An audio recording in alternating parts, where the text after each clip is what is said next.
Hello friends, अब इस lecture से हम चालू कर देंगे सेकंड टॉपिक, जो हमने फर्स्ट टॉपिक में देख लिया था कि जो ना fundamental of data analytics. Second हमारा सेक्टर है, इसके अंदर कि जो ना tools and technologies in data analytic. Data analytic के लिए कौन से टूल्स यूज़ करते हैं एज वेल एज उसके टेक्नोलॉजीज क्या क्या है वो हम इस लेक्चर में देख लेंगे। तो फर्स्ट चालू कर देते हैं Python for data analytic. Tools जो है या फिर टेक्नोलॉजी इज ना फर्स्ट इज ना प्रोग्रामिंग लैंग्वेज। प्रोग्रामिंग लैंग्वेज हम यूज़ करते हैं डेटा एनालिटिक के लिए, डेटा को एनालिसिस करने के लिए, या फिर उसके जरिए हमें बार ग्राफ निकालना है, लाइन ग्राफ निकालना है, या फिर पाई चार्ट निकालना है। तो किस तरीके से निकालोगे, तो उसके लिए प्रोग्रामिंग लैंग्वेज की ज़रूरत पड़ती है। अभी मैं यहाँ पे कुछ प्रोग्राम भी आपको एक्सप्लेन कर लूँगा, उसके साथ साथ उसका आउटपुट भी हम इसके अंदर देख लेंगे।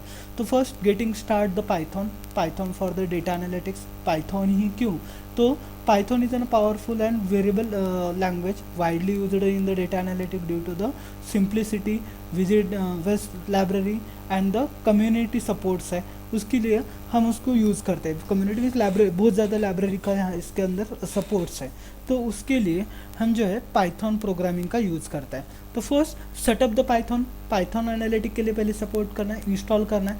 तो इंस्टॉल करने के लिए आप डायरेक्टली python.org से डाउनलोड करके दे सकते हो, जैसे कि मैं आपको यहाँ पे बताता हूँ www.python.org, या फिर डायरेक्टली आप डालना है यहाँ पे पाइथन डाउनलोड।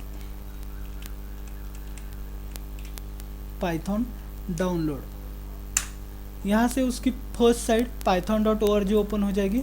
यहाँ से आपको क्या करना है, उसको सिर्फ डाउनलोड करना है। डाउनलोड करने के बाद उसको इंस्टॉल करके लेना है। इंस्टॉल करने के बाद वो आपका आइडियली ओपन हो जाएगा।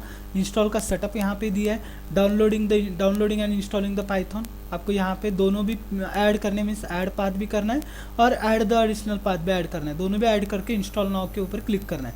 जैसे ही आप इंस्टॉल करोगे आपकी आइडियली इंस्टॉल हो जाएगी। Use the integrated development environment, ideally जो कि इनबिल्ट है उसके अंदर, वो यूज़ कर सकते हो। या फिर अगर आपको अलग से नोटबुक यूज़ करनी है तो जुपिटर नोटबुक का आप यूज़ कर सकते हो। Ideally interactive the coding and the data visualisation के लिए हम उसको यूज़ कर सकते हैं। या फिर पाईचाम्प है, पाईचाम्प का यूज़ कर सकते हैं, VS कोड का यूज़ कर सकते हैं, या अलग अलग इन्वायरमेंट है हम यूज़ करते हैं। तो चलो देख लेते हैं पहले सेटअप द वर्चुअल इन्वायरमेंट किस तरीके से इंस्टॉल करना है। Virtual environment is an keep dependency isolated Python M VNC से हम इंस्टॉल करते हैं on the Python on the Windows के अंदर आपको स्क्रिप्ट फोल्डर के अंदर आपको एक्टिवेट हो जाएगी। Then install the essential libraries. आपको इसेंशियल लाइब्रेरीज इंस्टॉल करनी है, जैसे कि नमपाई हो गए, पांडा हो गए, मैटप्लॉटलिब है, सीब्रेन है, या उसके बाद sklearn है।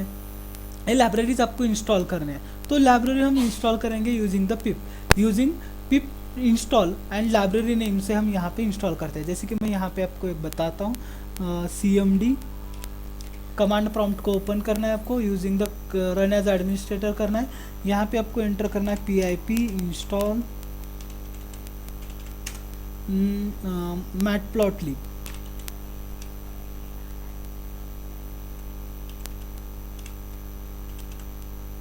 मैटप्लॉटलिब और एंटर करो। ये क्या करेगा, खुद से लाइब्रेरी को डाउनलोड कर लेगा। खुद से लाइब्रेरी डाउनलोड करके ऑटोमेटिकली वो लाइब्रेरी आपके पास इंस्टॉल हो जाएगी। आपको डाउनलोड करके फिर से कुछ अलग से नहीं करना है। इसकी वजह से पाइथन इज एन ईजीएस्ट है। मैटप्लॉटलिब वो डाउनलोड हो जाएगी। डाउनलोड होके यहाँ पे वो लाइब्रेरी को क्या किया जाएगा, इंस्टॉल किया जाएगा। उसी तरीके से जितनी आपको नेसेसरी लाइब्रेरीज है, जितनी लाइब्रेरी आपको लगने वाली है, वो ऑल लाइब्रेरीज आपको यहाँ पे क्या करनी है, इंस्टॉल करके लेनी है। इंस्टॉलिंग द नेसेसरी लाइब्रेरी, जैसे पांडा, नमपाई, मैटप्लॉटलिब, सीब्रेन है, ये लाइब्रेरीज आपको इंस्टॉल करनी है, जो कि हमने यहाँ पे बताई है। नमपाई, सिस्पाई है, पांडा है, मैटप्लॉटलिब है, लाइब्रेरी इंस्टॉल करनी है। अभी नेक्स्ट आता है Python basic for the data analytic. Python basic क्या लगेगा डेटा एनालिटिक के लिए, तो डेटा एनालिटिक के लिए बेसिक पाइथन में आपको नंबर से डेटा टाइप लगेगी। डेटा टाइप के अंदर नंबर इंटीजर डेटा टाइप है, जो कि हम नंबर को स्टोर करने के लिए यूज़ करते हैं। String data type, sequence of characters, ये उसको स्ट्रिंग बोला जाता है। List data type, ordered collection of element, जो कि आपके डेटा कलेक्शन का है। Order collection of the element हम यूज़ कर सकते हैं, उसका मैं प्रैक्टिकली आपको यहाँ पे बताता हूँ। आइडियली मैंने इंस्टॉल कर ओपन कर दिया पाइथन इंस्टॉल करने का, ये इंटीग्रेटेड आपकी डेवलपमेंट किट जो है वो ओपन हो जाएगी यहाँ पे, आपको अलग से कोई किट ओपन करने की यहाँ पे ज़रूरत नहीं पड़ती। तो मैंने यहाँ पे यूज़ कर दिया आइडियली, तो यहाँ पे मैंने डाल दिया a इज इक्वल टू 10। तो इसकी डेटा टाइप चेक करनी है, टाइप ऑफ a जब करोगे तो वो बोलेगा इंटीजर डेटा टाइप है, क्योंकि मैंने उसको होल वैल्यू असाइन की है। उसी तरीके से अगर मैंने लिस्ट डेटा टाइप यूज़ कर दी या फिर लिस्ट यूज़ करना है, तो list is an data type two store the ordered collection of the data and list is an immutable. List के अंदर हम डेटा इम्यूटेबल डेटा को क्या करते हैं, स्टोर करके रखते हैं। जैसे कि मैंने यहाँ पे लिस्ट क्रिएट कर दी, ओके एक लिस्ट मैंने क्रिएट कर दी, एंटर कर दी, उसको प्रिंट करना है, सो सिर्फ यल करके प्रिंट कर दिया मैंने।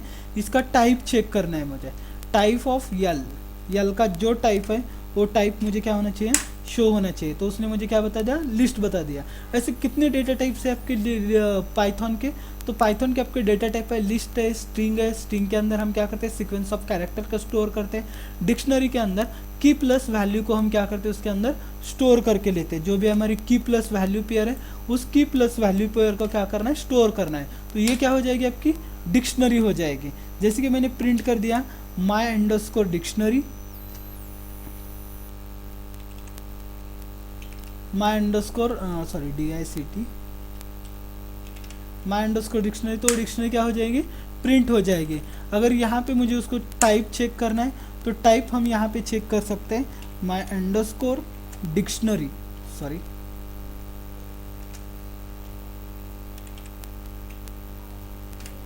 माई अंडरस्कोर डिक्शनरी, तो उसका डेटा टाइप क्या हो गया, डिक्शनरी प्रिंट हो गया। Is an data types in the Python. Next आ जाएगी control statement.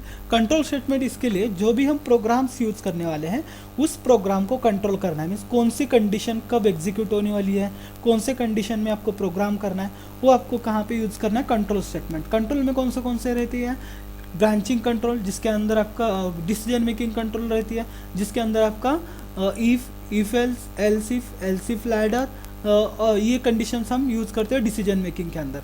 Looping condition, looping के अंदर हम फॉर लूप, वाइल लूप का यूज़ कर लेते हैं, वाइल विथ एल्स यूज़ करते हैं, वाइल विथ एंड यूज़ कर सकते हैं, while with continue, while with break के कंडीशंस हम यूज़ कर सकते हैं। इज है ना अनकंडीशनल कंट्रोल स्टेटमेंट भी हम लूपिंग के साथ यूज़ कर सकते हैं। तो इज है ना control statement in Python. Next functions use करने हैं। अभी फंक्शंस कितने टाइप के रहते हैं, there are the two type of the function. First is an user defined function, second is an built in function.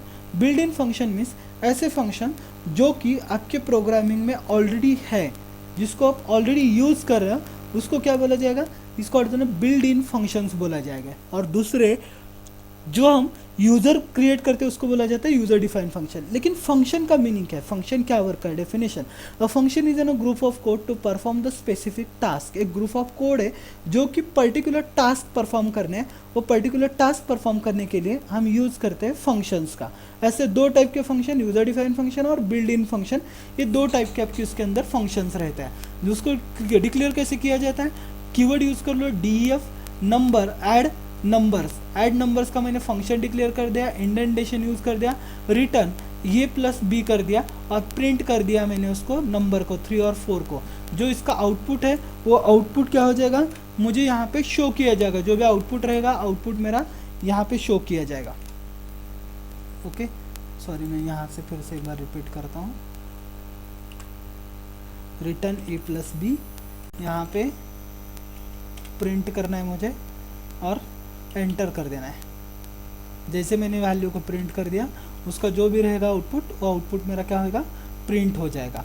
Okay, is an return print add a and b, उसके अंदर मुझे क्या करना है, कॉल करके देना है। या फिर आप इसको ऐसे कर सकते हो।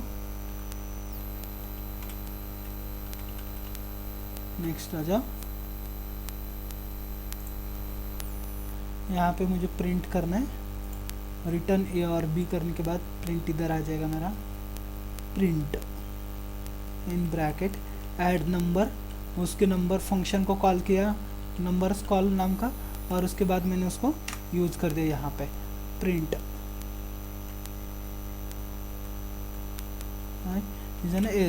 तो इस तरीके से आपका प्रिंट आउट हो जाएगा। यहाँ पे एरर बता रहा है क्योंकि सिंटैक्स गलत नहीं है, सिंटैक्स हमारा सही है, लेकिन वो रीड नहीं कर रहा उसके वजह से, क्योंकि मुझे यहाँ पे यूज़ करना पड़ेगा उसको, न्यू फाइल के अंदर मुझे यूज़ करना है इसको।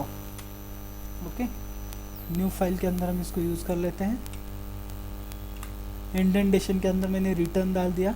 रिटर्न के बाद मुझे क्या करना है, डायरेक्टली एंटर कर देना है और इसको मुझे सेव करना है। फाइल को सेव एज कर लो, जहाँ पे आपको उसको सेव करना है वहाँ पे आप उसको सेव करके दे सकते हो। यहाँ पे मैंने डाल दिया उसका नाम function.py।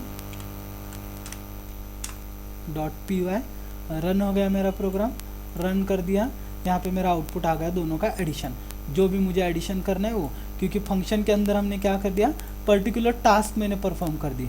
मैं उसकी जगह यहाँ पे मल्टीप्लिकेशन भी कर सकता हूँ, तो मल्टीप्लाई करना है तो मल्टीप्लाई कर दो। रन मॉडल, दोनों से मैंने रन कर दिया, दोनों का जो भी मल्टीप्लिकेशन है वो मल्टीप्लिकेशन मुझे यहाँ पे शो किया जाएगा। तो is on a function, a function is on a group of code to perform the specific function task. दो फंक्शन को स्पेसिफिक टास्क रन करने के लिए यूज़ करते हैं। उसी तरीके से कोई फाइल्स हमें रीड करनी है, जैसे कि हम डेटा एनालिटिक कर रहे हैं, तो डेटा एनालिटिक करने पर हमें लोड फाइल्स करनी पड़ती है। कौन से फाइल, CSV फाइल्स हमें रीड करनी पड़ती है, तो उसके लिए फाइल हैंडलिंग में हमें समझ में लेना जरूरी है या फिर आना जरूरी है। लोड फाइल करना है CSV फाइल, तो with the open file data.csv क्या करना है, रीड करना है एज एन रीड, तो वो फाइल क्या हो जाएगी, आपकी रीड हो जाएगी, लेकिन ये फाइल आपके पास अवेलेबल होनी चाहिए। तो is an function format, function, reading file, control statement and data type in the Python. Next आ जाएगा Python library for the data analytic. Data analytic के लिए कौन से लाइब्रेरीज लगने वाले हैं, जैसे मैंने अभी आपको एक इंस्टॉल करके दिखाई मैटप्लॉटलिब, उसी तरीके से अलग अलग लाइब्रेरीज है। लाइब्रेरी की यूज़ करना, powerful analytic lies for the reach ecosystem of the libraries. Let's explore the one by one. First is N Panda. Panda library हम इसके लिए यूज़ करते हैं कि जो भी फाइल्स हम रीड कर रहे हैं, मीन्स जैसे हमने यहाँ पे देख लिया data.csv फाइल्स को मुझे रीड करना है, लेकिन उस टाइप फाइल के अंदर डेटा किस तरीके से स्टोर होगा, उस फाइल के अंदर आपका जो डेटा है वो टेबल फॉर्मेट में स्टोर है, तो उस टेबल फॉर्मेट में रीड करने के लिए हम यूज़ करते हैं पांडा libraries. Panda is an library that is in a manipulate and the analysis is in a providing two main structure। पहला है data frame, 2D table is labelled row and columns. आपको data को क्या करना है, रो और कॉलम में show करना है। और सेकंड है series data, means 1D is an array with the label, array and label को प्रोवाइड करना है, तो उसके लिए हम यूज़ करते हैं पांडा लाइब्रेरी। एरे में डेटा है, एरे में सिर्फ एक लिस्ट के अंदर डेटा है, उसको रीड करना है, तो उसके लिए हम पांडा सीरीज को यूज़ करते हैं। और डेटा फ्रेम यूज़ करते हैं हम टेबल डेटा के अंदर को डेटा को रीड करने के लिए। सेकंड लाइब्रेरी आती है, जैसे कि यहाँ पे मैंने एग्जांपल दिया आपको, एग्जांपल के जरिए आप समझ सकते हैं। जैसे कि यहाँ पे import pandas as an PD कर दिया मैंने, उसके बाद मैटप्लॉटलिब रीड कर दी, क्योंकि उसके ऊपर प्लॉट ग्राफ टेबल मुझे शो करना है, तो मैटप्लॉटलिब। और यहाँ पे मैंने क्या कर दिया, एक डेटा फाइल रीड कर दी, DF is equal to, DF means data frame के लिए डिक्लेयर किया, इज इक्वल टू pd.read.csv, एक CSV फाइल मैंने वहाँ से data.csv को रीड कर दिया, तो इस data.csv को मैंने बाद में लोड कर दिया, तो ये हमारा डेटा इस फॉर्मेट में शो हो जाएगा। इज ना लोडिंग, इसके लिए हम पांडा लाइब्रेरी का यूज़ करते हैं। सेकंड लाइब्रेरी आती है मेरे numpy library for the numerical computing, means specially with the array and matrix. Array and matrix के साथ अगर हमें वर्क करना है तो उसके लिए हम numpy का यूज़ करते हैं, एरे एंड numpy। जैसे कि यहाँ पे मैंने दे दिया import numpy as an MP, a is equal to np.arrange, 15 का एरे है, शेप कौन सा है 3/5 में, 3 कॉलम और 5 में ऐड करना है, a shape a n demand, उसके बाद आपका डेटा टाइप, एटम साइज और साइज दे दिया, तो इसको मुझे प्रिंट करना है 3.5 के अंदर। तो ये 65 का डेटा बेस ले लिया int 65 के साथ, और उसको आपका आउटपुट जो है वो आउटपुट शो किया यहाँ पे, इज ना आउटपुट। ओके, नेक्स्ट आती है आपकी data type. Next data type is ना मैटप्लॉटलिब। नेक्स्ट डेटा टाइप हम यूज़ करते हैं मैटप्लॉटलिब। मैटप्लॉटलिब इज ना विजुअलाइजेशन के लिए, डेटा को हमें क्या करना है, विजुअलाइज करना है, मीन्स ग्राफिकल फॉर्मेट में वगैरह उसको शो करना है। Is visualising the library for the creating the statistic interactive and animated plots. Interactive and animated plot करने के लिए हम numpy का यूज़ करते हैं, या फिर मैटप्लॉटलिब का। जैसे कि यहाँ पे import matplotlib as an PLT कर दिया, उसके बाद मैंने क्या कर दिया, एक लेबल दे दिया एक्स एक्सिस को, trainer takes on by the classes, कितने ट्रेनर ने क्लासेस लिए, उस बाद वाई एक्सिस को उसको टाइटल दिया trainer taken by the classes, कितने लिए वो, और उसके ऊपर मैंने डेटा को अप्लाई कर दिया, डेटा फ्रेम के मीन्स डेटा फाइल जो मेरी थी उसी को मैंने यहाँ पे अप्लाई कर दिया। तो जो भी डेटा क्लासेस है मुझे यहाँ पे ग्राफ शो हो जाएगा using the matplotlib library. Trainer 1, trainer 2, trainer 3 और ट्रेनर 5 कितने ट्रेनर ने क्लासेस लिए वो आपके उसके ऊपर डेटा हो जाएगा। ये ना स्केल होगी और आपके बार ग्राफ शो किए जाएंगे जैसे हमने पहले लेक्चर में देख लिया था। नेक्स्ट आती है आपकी Seaborn library. Seaborn is a built in on the matplotlib to provide the easier way to the create the authenticately place plot आपको अगर ऑथेंटिकेटली ड्रॉ करने तो ये जैसे जिसको अलग अलग कलर दिया है तो उसके लिए हम Seaborn लाइब्रेरी का यूज़ कर देते हैं। जैसे कैटेगरी वाइज है, कैटेगरी ए कैटेगरी बी, उसकी वैल्यू दे दी है तो हर कैटेगरी को अलग अलग कलर से हमें यूज़ करना है तो Seaborn लाइब्रेरी का हम यूज़ करते हैं। ओके, नेक्स्ट है हमारा practical Python project with explanation. हम पाइथन का एक प्रोजेक्ट लेते हैं उसको एक्सप्लेनेशन करते हैं। एनालाइजिंग द आईपीएल डेटा को हम एनालाइज करते हैं। आईपीएल के अंदर अलग अलग टीम्स हैं तो to perform the exploratory data analysis EDA को हमें यहाँ पे परफॉर्म करना है on the IPL data set using only the matplotlib. सिर्फ उसके ऊपर हमें क्या करना है, मैटप्लॉटलिब यूज़ करना है। तो उसके लिए मुझे पहले एक तो डेटा फाइल डाउनलोड करनी पड़ेगी। Step 1 load the data set means first load the data set in the impact to the first few row को इम्पोर्ट करने के लिए हम डेटा फाइल को रीड करेंगे। Import the necessary libraries, first panda library read कर दी, matplotlib read कर दी, लोड द आईपीएल डेटा। तो उसके लिए फाइल IPL matches.csv फाइल को मैंने रीड कर दिया, डाउनलोड करके लोड कर दिया। उसके बाद मैंने display the first row display करना है तो हेड कर दिया। उसके फर्स्ट रो जो है वो डिस्प्ले आपको यहाँ पे शो किए जाएगी, फर्स्ट कुछ रोज जो है वो शो करना है। उसके बाद क्या हो जाएगी, second understanding the data structure. आपका डेटा का स्ट्रक्चर क्या है, मीन्स डेटा का ये जो फॉर्मेट आपके सामने है इस फॉर्मेट को आपको समझ के लेना है। तो उस फॉर्मेट को समझ लो। df.info से चेक द मिसिंग वैल्यू को चेक करना है। उसके बाद इफ इज नल, अगर नल है तो डॉट सम कर लो, mean summarise the statistic numerical columns, जो स्टैटिस्टिकल न्यूमेरिकल कॉलम है उसको डिस्क्राइब कर दो। डिस्क्राइब करने के बाद आपका डेटा इस तरीके से आ जाएगा। क्लीनिंग करके डिस्क्राइब करके डेटा को आप इस तरीके से शो कर रहे हो, मीन्स टेबल को, इस डेटा को इस तरीके से शो कर दिया। उसके बाद क्या करना है, सेकंड स्टेप में univariate analysis means frequency of match played at the different venue, अलग अलग वेन्यू के कितने मैचेस प्ले हुए हैं वो हमें चेक करना है। To plot the number of the matches played at the venue, एक वेन्यू के ऊपर कितने मैचेस प्ले हुए हैं वो मुझे यहाँ पे शो करना है। Means frequently matches for the each venue, कितने मैचेस प्ले हुई है तो वेन्यू काउंट करना है डीएफ में से, मीन्स डेटा फ्रेम में से वेन्यू को काउंट कर लिया। प्लॉट द मैटप्लॉटलिब से हमें फिगर साइज दे दिए 10/6 की साइज है। और picture means PLT dot bar graph में हमें उसको शो करना है। वेन्यू के अंदर काउंट्स इंडेक्स, उसके बाद count venue dot count value कितनी है और उसको कलर दे दिया मैंने स्काई ब्लू का। Pie dot title number of matches played at the each venue, और एक्स एक्सिस को लेबल दिया number of matches, Y axis को दे दिया वेन्यू एंड शो कर दिया। तो शो करने के बाद आपको ये ग्राफ जो है वो शो हो जाएगा कौन से वेन्यू पे कितने मैचेस शो हुई है, प्लेड की है, खेली गई है, वो आपको यहाँ पे शो किया गया है। नेक्स्ट ग्राफ आ जाएगा आपको उसके अंदर, तो top player the most player of the match award, कितने प्लेयर को ज़्यादा player of the match award मिला है वो मुझे शो करना है। तो उसके लिए मैंने top dot player top underscore player is equal to data frame से लेना player of the matches dot venue count करना है डॉट हेड और 10 का मैंने दे दिया 10 मैचेस में। तो बार ग्राफ के अंदर मुझे उसको पेड करना है तो उसकी साइज दे दी और उसको इंडेक्स और वेन्यू भी दे दिया मैंने उसके अंदर। उसके बाद एक्स एक्सिस को टिकट दे दिया, वाई एक्सिस को दे दिया, अवार्ड्स कितने मिले वो टाइटल भी दे दिया और उसको प्रिंट कर दिया। शो द बार ग्राफ, तो शो आपका ग्राफ इस तरीके से होगा, कौन से प्लेयर को कितने मैचेस प्लेयर मिले, 10 में से कितने अवार्ड किसको मिले वो आपको यहाँ पे मिलेगा।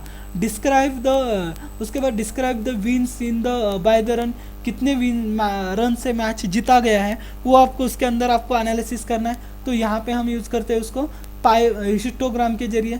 हिस्टोग्राम के लिए फिगर विन मैचेस और वेन्यू 20/20 कलर ब्लू कर दिया, एज कलर दे दिया ब्लैक उसके बाद title description of the winning by the runs, कितने रन से विन हुआ है, विन बाय द रन्स, वो भी हमें प्लॉट के साथ रन करना है। तो कितने रनों से मैच जीता है वो आपको इस तरीके से हिस्टोग्राम के साथ यूज़ किया, क्योंकि हिस्टोग्राम में हम कंपैरिजन करते हैं, तो कंपैरिजन हमने इस ग्राफ में कर दिया।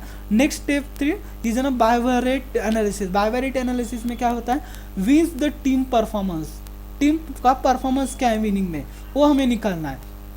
We can analyse the which team have win the most matches using the bar graph. Bar graph से हमें ये चेक करना है कि कौन सी टीम कितने मैचेस जीती है वो निकालना है। Winner underscore count is equal to data frame winner dot value counts, जितने वैल्यू काउंट्स है वो निकाल दिया। प्लॉट ले लिया, साइज 10/6 की ले ली, count index winner counts dot values, colours और सेमीकोलन से हमने यूज कर दिया। उसके बाद नंबर टाइटल दे दिया उस प्लॉट को, number of matches win by the each team, number of wins कितने हुए हैं, टीम का लेबल क्या है वो और शो करना है। तो हमें यहाँ पे बार ग्राफ हिस्टोग्राम के अंदर हमारे जो भी 12 टीम्स है, 10 टीम्स है, उस 10 टीम्स का नाम कि कौन से टीम ने कितने मैचेस जीते वो हमें यहाँ पे शो किए जाएंगे। Team win bye runs versus wicket, कितने रन से जीता है और कितने विकेट से जीता है वो हमें एनालिसिस करना है। तो बायोवर्टिकल एनालिसिस में हम वो भी कर सकते हैं। So same plot diagram, wins run और यही डालना है, और उसके बाद हमें निकालना है कितने रन से कौन सी टीम जीती है और कितने विकेट से कौन सी टीम जीती है, वो हम यहाँ पे निकाल सकते हैं। ओके, उसके बाद नेक्स्ट निकालना है टाइम सीरीज एनालिसिस। 4 स्टेज है ना time series, means number of matches played over the year, कितने साल के बाद कौन से टीम ने कितने मैचेस खेले वो हमें यहाँ पे चेक करना है। We can plot the number of the matches played each year by the first extracting the year of the date column। Date column से हम उसको क्या करेंगे, मैच कर लेंगे। तो डेट कॉलम से मैच करने के लिए हम df date is equal to pd means panda library निकाल दिए to the determine the date के साथ हमने एक्सट्रैक्ट द ईयर एक्सट्रैक्ट कर दिए डेट के साथ। उसके बाद काउंट द मैचेस, कितने मैचेस काउंट कर दिया और उसका प्लॉट कर दिया 10/6 के साइड में। तो वो प्लॉट जो है आपको इस तरीके से मिल जाएगा लाइन ग्राफ के अंदर, किसने कितने मैच जीते हैं। और यहाँ में हमें एनोटेशन कर दिया, एनोट कर दिया कि इज ना हाईलाइटेड पॉइंट, यहाँ पे हमने के लिए थी वो उसको हाईलाइटेड कर दिया। इज ना बार ग्राफ के लाइन ग्राफ के जरिए हमने उसको शो कर दिया। तो इज ना डेटा पाइथन का यूज़ हम डेटा एनालिटिक के अंदर इसके लिए करते हैं कि जो भी एनालिसिस हम करने वाले हैं वो पूरा की पूरा एनालिसिस हमें पाइथन के ऊपर ही करना है।